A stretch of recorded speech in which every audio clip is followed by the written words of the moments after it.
መድብል እንግዲህ እዛ ቤት ጥበቃ ሆኖ ገብቶ እየሰራ ይገኛል ማለት ነው። እንግዲህ አቶ አክሊሉ ቤት እንግዲህ አቶ መድብል እንግዲህ ሰገንን ለማግኘት የሚከፍለው መስዋዕትነት በጣም በእጅጉ ከፍ ያለና ላቅ ያለ ነው። እንግዲህ አቶ መድብል እንግዲህ አክሊሉ ቤት እንግዲህ በጥበቃ ሆነ ስራ ብሎ እንግዲህ ሞጌ ነው ይሄንን ሀሳብ ያመጣው።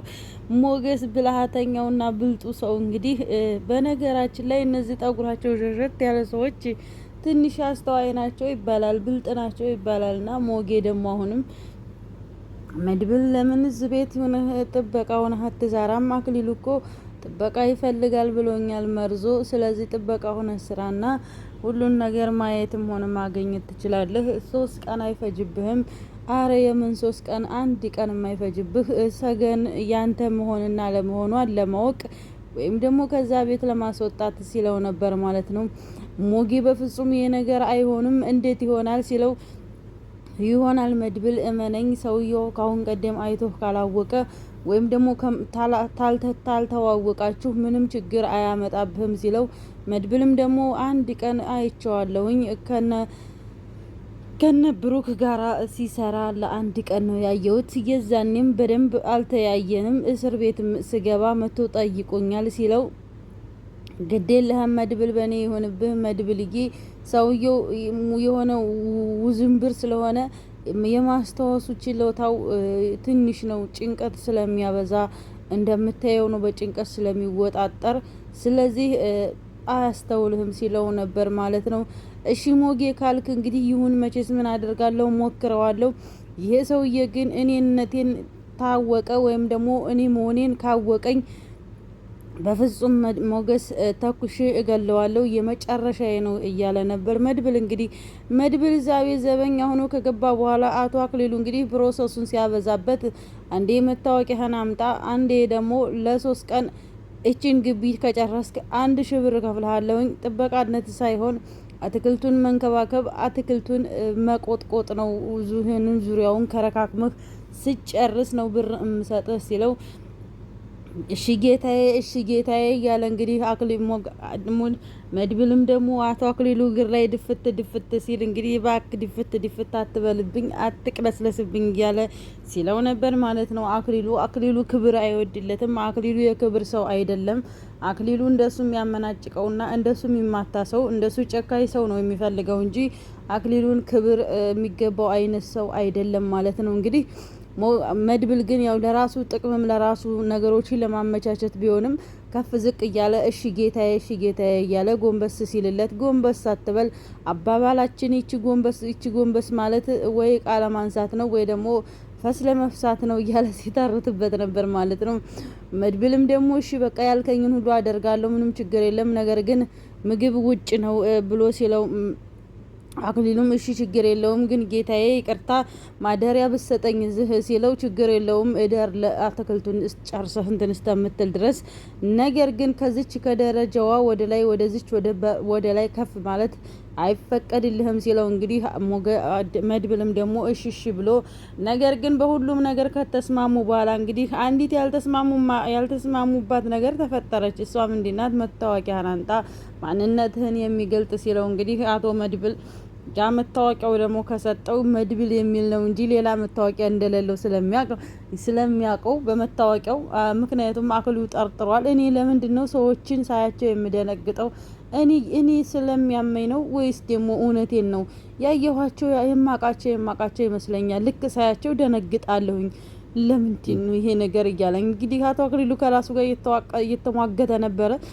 መድብልም እንዳለው አሁን ቀደም አንድ የተያይተናል፣ ይወቀኝ አላውቅም እንዳለው አቶ አክሊሉም ጥርጥር ውስጥ ነው። አውቀዋለሁ አላውቀውም እያለ እንግዲህ ሲጠራጠር ነበር ማለት ነው። ከዛም በኋላ እንግዲህ መታወቂያህን አንጣ ሲለው አክሊሉን እንግዲህ ግጥም አድርጎ ይዞ መድብል እንግዲህ ሰገንን ለማግኘት የሚሰራው ነገር ነው ይሄ ሁሉ። ሰላም ጤና ይስጥልኝ ውድና የተከበራችሁ የአባይ ሚዲያ ፋሚሊዎች እንዴት ናችሁልኝ? ያለው እግዚአብሔር የተመሰገነ ይሁን። ውድ ፋሚሊዎቼ በያላችሁበት ሰላማችሁ ይብዛ። ይሄን ቪዲዮ የምታዩት በሙሉ ውድ ፋሚሊዎቼ ላይክ እና ሼር ሰብስክራይብ እያረጋችሁ አበረታቱኝ። ለነባሮቹም ደግሞ እጅግ በጣም አመሰግናለሁ። አብራችሁኝ ስለሆናችሁ ከጎን ሆናችሁ ስለምታበረታቱኝ በጣም ነው የማመሰግነው። አሁንም አብሮነታችሁ አይለኝ፣ አግዙኝ እያልኩኝ እናንተው አባይ ሚዲያ ነኝ። እንግዲህ ሰገን የተሰኘውን ክፍል 15 ድራማ ይዤላችሁ መጥቻለሁ ማለት ነው። ውድ ፋሚሊ እንግዲህ ሰገን በጣም ደስ የሚልና አሳዛኝ ነው። ደስ ይላል፣ ያሳዝናል፣ ያስተምራል። ምክንያቱም ሴት ልጅ በዛ ደረጃ እየተሰቃየች ማየት በጣም ያሳዝናል። ሰገን ያለችበት ሁኔታ በጣም ነው የሚያሳዝነው። ነገር ግን ብዙዎቻቸው በዚህ ህይወት ያሉ ሰዎች ስላሉ በዚህ ህይወት የሚረማመዱ ሰዎች ስላሉ ያስተምራል ብዬ አስባለሁ። ወይም ደግሞ አንድን ሰው ለማዳን መስዋዕትነት እንዴት መከፈል እንዳለበት እንግዲህ ከመድብልና ከሞገስ መማር ይቻላል ማለት ነው። መቼም ጭካኔን አትማሩ፣ ታክሊሉ ምንም አይነት ትምህርት አትውሰዱ። ነገር ግን ከሌሎቹ መልካምነት እንዴት እንደሚወሰድ ብንማርበት በጣም አሪፍ ድራማ ነው። እንግዲህ ሰገን እንግዲህ አክሊሉ ያንን መጠጥ ከሰጣት በቀደም እንዳያችሁት መጠጡን እንጂ ጠጪ እያለ እንግዲህ የባጤ ማገሩን ትለፈልፍ ያለሽ ይህን ስትጠጪ ዓለምን ሁሉ ትረሻትና በከዋክብት መሀል የተንሳፈፍሽ ትሄጃለሽ፣ የኔንም ስቃይ እንደዚህ ማሰቃይሽን ትረሸዋለሽ ሲላት እያለ እንግዲህ ያንን አረቂ ሲያጠጣት ነበረ። ሰገንም ደግሞ ከትከትከት እያለች የኔና በጣም ነው ያሳዘነችኝ። እዚህ ፓርት ላይ በጣም ነው ሆዴን የበላችኝ። ለምን እንደሆነ አላቅም። አሳሳቋም ሁሉ ነገሯን በጣም አሳዝናኛለች። እንግዲህ የማን ነው የሰጠሽ ሲላት የመጀመሪያዬን አታውቀውም እንዴ የመጀመሪያ ፍቅረኛዬ እያለች እንግዲህ ስትል ነበር ማለት ነው። ነገር ግን ነገሩን ግልጽ ስላላረገችለት የመጀመሪያሽ ማን ነው የመጀመሪያሽ እንዴት ነው እያለ ሲላት ነበር ማለት ነው። እንግዲህ ከዛም በኋላ አሁንም በትክክል መልሽ የሚጠይቅሽን ጥያቄ ብሎ ሲላት እንግዲህ እዚህ ቤት ተከራይ ሆኖ ብላ ልትናገር ስትል እንግዲህ እኔን ፈልጎ የሰጠህ ልጅ ብላ እንግዲህ ስትቀላቀልበት ምንድን ነው የምትቀላቀዩ? እዚህ ቤት ያለው የሆነ ነገር እየተፈጠረ ነው። እዚህ ቤት እኔ የማላቀው ነገር አለ እያለ ነበር ማለት ነው። አቶ አክሊሉ እንግዲህ የአክሊሉም እናት እንግዲህ መርዞን ና ምግብ እንብላ ልጄ ብቻዬን ነኝ ብላ እንግዲህ በረንዳዋ ላይ ቁጭ ብላ አንዲት እንጀራ ትሪዋን ያልሞላች እንጀራ መሀሏ ላይ አስቀምጣ እንግዲህ እንደዛ እያጎረሰች ለምንድን ነው የደላላ አፍ ሰፊ የሚሆነው እያለች ስትል ነበር ማለት ነው። በዚህ አጋጣሚ ሌሎች ደላሎች እንዳይሰሙሽ የደላላ አፍ ሰፊ ነው ስትይ እንግዲህ የደላላ አፍ ሰፊ ነው እያለች ስትል ነበር ማለት ነው። እያጎረሰችው አንዴ ሳጎረሰች በኋላ ድጋሚ ልደግመው ስትል አፉን ከፍቶ ሲቀር ልጄ አፍህን ክደ ነው ተላላፊ ይገባብሃል እባክህ እያለች ስትለው ነበር ማለት ነው። በዚሁም መልመድ መማር አለብህ፣ በዚህ ተሞክሮ መውሰድ አለብህ። ሰው ዝም ብሎ አፉን አይከፈትም እያለ እንግዲህ መድብልን መርዞን ስትለው ነበር ማለት ነው። መርዞም እንግዲህ ማንም ሰው ይናገረው ሩጦ እዛቸው ሚስቱ ዘንድ ነው እንግዲህ እየሄደ የሚጨፍርባት ማለት ነው። እንግዲህ ኤፍራታም ደግሞ የኔ ውድ ባል የኔ ፍቅር ስትለው እንግዲህ ዝም በይኝ ባክሽ እያለ ሲመናጨቅባት ነበር። አንተ ደግሞ ወይ ፍቅር አሰጥ ወይ ፍቅር አይገባህ እያለ ስትለው ብር ከጅለሽ ነው እንደዚህ የምትይኝ እያለ ሲላት ነበር ማለት ነው። እንዳለውም ብር ከጅላ ነው፣ ጥቅሟን ከጅላ ነው። ብሯን ሲሰጣት ጸጥ ነው ያለችው ማለት ነው። እንግዲህ አንዳንድ ሴቶች በዚህ ሁኔታ ላይ ያለን ሰዎች ስላለን ማለት ነው። እና ከዛም በኋላ እንግዲህ አክሊሉ መድብልና ሞገስ እንግዲህ ከተገናኙ በኋላ መድብል ግድ የለህም ሰገንን በቅርብ እናገኛታለን። የኔ ሰገን ናት እዛ ቤት ውስጥ ያለችው። የኔ ሰገን በፍጹም አልሞተችም። ድምጿ አለ፣ ሁለ ነገሯ እሷ ናት። ስለዚህ የአክሊሉን ቤት ወደድንም ጠላንም መፈተሽ አለብን፣ መግባት አለብን እያለ ሞገስ መድብል ሲለው ሞገስም ደግሞ መድብል መነኝ ነገሮችን ሁሉ በትዕግስት በእርጋታ ነው ማድረግ ያለብን እንጂ እንደዚህ በተበላሸ መልኩ አናደርግም። ምክንያቱም እኛም ላይ ጉዳት ይደርስብናል። የማይሆን ነገር አናደርግም። ስህተት በፍጹም ሊፈጠር አይችልም። መድብል ተረጋጋ ሲለው ነበር ማለት ነው። መድብልም ደግሞ እንዴት ልረጋጋ? እኔ ፍቅረኛዬ ገድያለሁ እያልኩኝ ለስንት ዓመት ሙሉ ስጸጸትበት የነበርኩ ጸጸቴ ነው። ስለዚህ ዛሬ ደግሞ የኔን ሰገን ሳገኝ እንግዲህ የኔ ሰገን ናት እዛ ቤት ያለችው። ማንም ሰው የመጀመሪያ ብሎ ጠርቶኛ አያውቅም። የመጀመሪያ ነው የምትለኝ እሷ ናት የጠራችኝ እያለ ሲል ነበር ማለት ነው። እንግዲህ ሞገስም ደግሞ አንድ ሀሳብ አንጥቷል። በነገራችን ላይ እነዚህ ጠጉራቸው ህድ ያለ ሰዎች ትንሽ ወደ መሀሉ ገባ ያለ ሰዎች ብልሃተኛና ብልጥ አስተዋይ ከዛም ባለፈ ደግሞ ሀብታሞች ናቸው።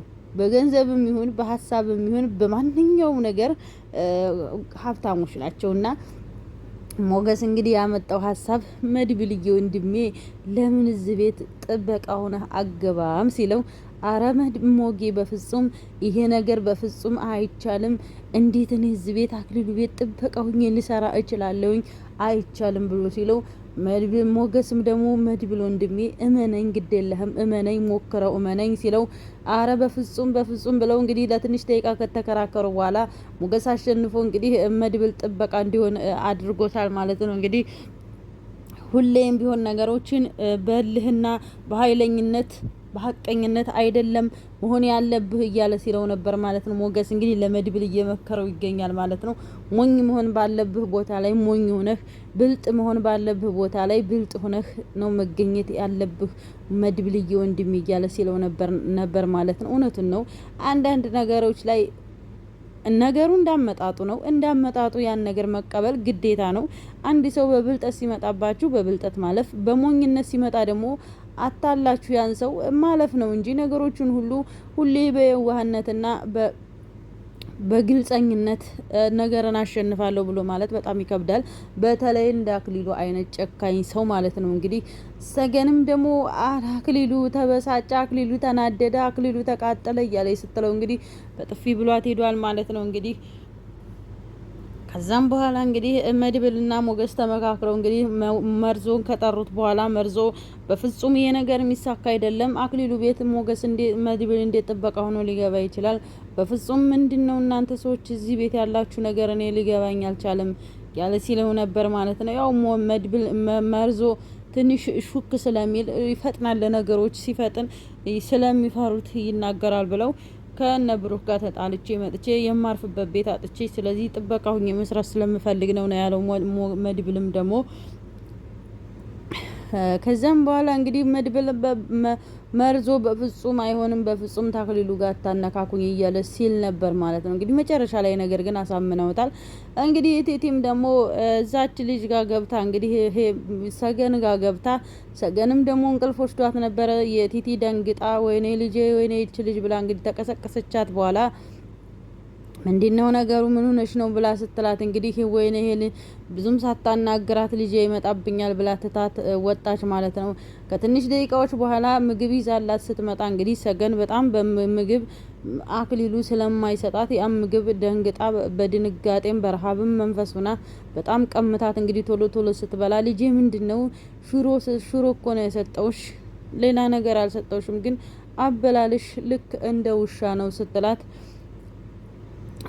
እኔ ውሻ ነኝ ወይ ምናምን ብላ ሰገንም ስትላት እንግዲህ ምንድነው እዚህ ቤት የሆንሽው ምናምን ስትላት ልጅሽ አክሊሉ አግቶኝ ነው ስትላት የኔ ልጅ የኔ አክሊሉ እንደዚህ አያደርግም ስትላት የኔ አክሊሉ በጣም ጨካኝና አረመኔ ሰው ነው፣ አክሊሉ በጣም ጨካኝ ነው፣ እኔን ለአመታት በሙሉ አግቶኝ ይኸው እዚህ ቤት እሰቃያለሁኝ እያለች ስትላት ነበር ማለት ነው። እንግዲህ ለመጀመሪያ ለፍቅረኛዬ ተፍቅረኛዬ ነጥሎ ነው እዚህ ቤት አንጥቶ ያገተኝ፣ ለአመታት ፍቅረኛዬን ገላሃታል በማለት እኔን የሐሰት መቃብር አስቀብሮ እኔን የውሸት ሙታለች ብሎ እኔን አስቀብሮ እያለ ሰገን ስትላት ነበር ማለት ነው። የት ሀገር ልጅ ነሽ? እናት አባት አለሽ ወይ ስትላት እንግዲህ መኖሪያዋንም ቤተሰቦቿንም ከተናገረች በኋላ እንግዲህ ልጅሽ ጨካኝ ነው፣ ለስንት አመት እዚህ አግቶ አስቀምጦኝ ያልሞትኩትን ሙታለች ብሎ አስቀብሮኝ እያለ እንግዲህ ስትላት እቲቲም አላመነችም። ነገሩን የኔ ጥፋተኛዋ ከብዲ ጋር ማውራቴ እያለ ስትል ነበር ማለት ነው። ሰገን ቁልፉን እቲትዬ ቁልፍ ይዘሻል ስትላት አልያዝኩም ቆልፎብኝ ነው ሄደው ብላ እንግዲህ ብላታለች ማለት ነው። ቁልፍ ብታገኝ ልታመልጥ ነበር፣ ነገር ግን እቲቲ ቁልፍ ሳትይዝ ነው የገባችው። ቁልፉን እሱ አስገብቶ ቆልፎባታል ማለት ነው። እንግዲህ እቲቲ ሁሌም ቢሆን ትጮኻለች፣ ይች ልጅ እዚህ ቤት ያለች ልጅ ምንድነው ነገሯ እያለኝ ነው ሁሌም የምትለው ማለት ነው። እንግዲህ ከዛም በኋላ እንግዲህ አክሊሉ እንግዲህ መድብልን ለጠበቃ ካገኘ በኋላ እንግዲህ እኔ የሚያስቀኝ መርዞ ነው። መርዞ አቤት አቤት አቤት አቤት የመርዞ ፍርሃት። መርዞ አክሊሉን መቼ እሱም ባገኘው ቁጥር አንዴ በጥፊ ሳይል አይሰደውም። እሱ ላይ ነው ደግሞ አክሊሉ ራሱ እጁ የሚፈታው። መድብል እንትና ላይ ነው መርዞ ላይ ነው እጁ የሚነቃው። አክሊሉም ባገኘው ቁጥር ነው የሚመታው። እሱም ደግሞ ይፈራዋል፣ ለምን እንደሆነ አላቅም። በጣም ነው የሚፈራው። ከዛም በኋላ እንግዲህ ጥበቃ ሆኖ መድብልን ጥበቃ ካመጣለ በኋላ እንግዲህ ይሄ ነው ወይ ያመጣል ጥበቃ ሲለው አዎ ይሄንን ነው ያመጣውልህ ሲለው መድብልም ደግሞ ጌታዬ እሺ ጌታዬ እያለ ነገሮችን ሁሉ የሚለውን ሁሉ ነገር አክሊሉ የሚጠይቀውን ሁሉ ነገር እሺ እያለ ካደረገ በኋላ እንግዲህ አክሊሉም ደግሞ ምንድነው እኔ ሰዎችን ሳያቸው ደነግጣለሁ። የማቃቸው ይመስለኛል። የሆነ ቦታ ያየዋቸው ይመስለኛል። የኔ የበሽታ ነው ወይስ አይቻቸው ስለማቅ ነው እያለ እንግዲህ አክሊሉ ከራሱ ጋር እየተዋቀሰ ነበር ማለት ነው። መድብልም ታሁን ቀደም አይቶኛል፣ ያስተውለኛል አቅም እያለ ሲል ነበር ማለት ነው። እንግዲህ ሞገስ ነው አያስተውልህም ሰውየው ጭንቀታምና እንትን ስለሆነ ሂሳብ አሳቢ ስለሆነ ነገሮችን ሁሉ ይረሳል። የመርሳት አቅሙ በጣም ቀልብ ነው በማለት ነው እንጂ ካሁን ቀደም አይቶኛል ብሏል። ከዛም በኋላ እንግዲህ ነገሮችን ሁሉ ከተስማሙ በኋላ እንግዲህ መርዞም ነበር መርዞ ነው ልሂድ በቃ እኔ ልሂድ እያለ ሲጣደፍ ምን አባክ ነው እኔ ልሂድ እያልክ የምትጣደፈው ሲለው እንቁላል ጥደሃል ወይ ነው ሲለው አዎ ጥጃለሁኝ እንቁላል ማዛ ቤት ያለ የምትጠብቀኝን እንቁላል መንከባከባ እሶስ አንድ ስራ አይደለም ወይ ልብሴንም ልቀይር ከስራ ነው የመጣው ሲለው እንግዲህ ሄድ ከዚህ ግድም ብሎ እንግዲህ እሱን ካሰናበተው በኋላ እንግዲህ መታወቂያህን አንጣ ብሎ እንግዲህ መድብልን መታወቂያህን አምጣ ብሎ አክልሉ ሲጠይቀው እንግዲህ መታወቂያውን ከሰጠው ማንነትህን የሚገልጽ መታወቂያህን አንጣ ሲለው መታወቂያውን ከሰጠው ነገሮች ሁሉ ሊበላሹበት ነው። ስለዚህ መድብል መቅደም ነው ያለበት። እንዳለውም ሞገስንም እንግዲህ በል እንግዲህ መድብልዬ ይሳካል ብሎት ነበር። ነገሮች እንትን ካሉ ሽጉጥህን አጠጥተህ ጠብቅ ነበር ያለው። እንግዲህ አስተካክለህ ጠብቀኝ ነበር የተባባሉት። ከዛም በኋላ እንግዲህ መድብል በሁሉ ነገር ሲተስማምቶ ሁሉንም ነገር ውጭ ነው ምግብም ተብሎ ምንም ተብሎ አትክልቱንም ቁረጥ ተብሎ ደሞዝም ተነጋግሮ ለሁሉ ነገር እሽሽ እያለ እንግዲህ ዝቅ እያለ ሲለው እንደ አክሊሉ አይነት ሰዎችና ወይም ደግሞ መሰሎቹ ክብር ስለማይወድላቸው ምናልባት መድብል ለራሱም ፍላጎት ለራሱን ነገር ለማሳካትም ያችን ልጅ ከዛ ቤት ለማውጣት ብሎ ቢሆንም የሚከፍለው መስዋዕትነት ነገር ግን ሰው ከፍ ዝቅ ሲልላቸው ሲታዘዛቸው ሲያከብራቸው ስለማይወዱ አክሊሉም እንግዲህ መድብል እንደዛ ዝቅ ሲልለት ባክህ አስሬ አትስገድብኝ፣ አስሬ ጎንበስ ቀና አትበልብኝ፣ እንደዚህ ጎንበስ ቀና የሚያበዙ ሰዎች አንድ ቃለ ማንሳት ነው፣ አንድ ደግሞ ፈሳቸውን ለመብሳት ነው እያለ ሲለው ነበር ማለት ነው። እንግዲህ መድብልን እንግዲህ ነገሮች ሁሉ አልተሳኩም። መድብል እንግዲህ እንትና አክሊሉን እንግዲህ ልክክ አድርጎ ይዞ እንግዲህ አለቅም ብሎ ነበረ። መድብል ወይ ይገለዋለሁ ወይ የሆነ ውሳኔ ወስንበታለሁ ይህን ሰውዬ እያለ ሲል ነበረ። እንግዲህ እዛ ቤት ያለችን ልጅ ለማግኘት ነገሮች ሁሉ መድብል እንዲሳካለት የሁላችንም እድል ነው፣ ምኞት ነው። መድብል ነገሮች ሁሉ ይሳኩለታል። በእርግጠኝነት ሰገንን ከዛ ቤት ያዋጣታል። የራሱ ሰገን መሆኗንም ደግሞ ያያል ማለት ነው። እንግዲህ ሰገን ክፍል 15 ይሄን ይመስል ነበር። ውድ ፋሚሊዎቼ ቪዲዮ ከተመቻችሁ ላይክ እና ሼር ሰብስክራይብ እያደረጋችሁ አበረታቱኝ። አብሬያችሁ የቆየሁት እኔ አባይ ሚዲያ ነበርኩ። ባይ ባይ።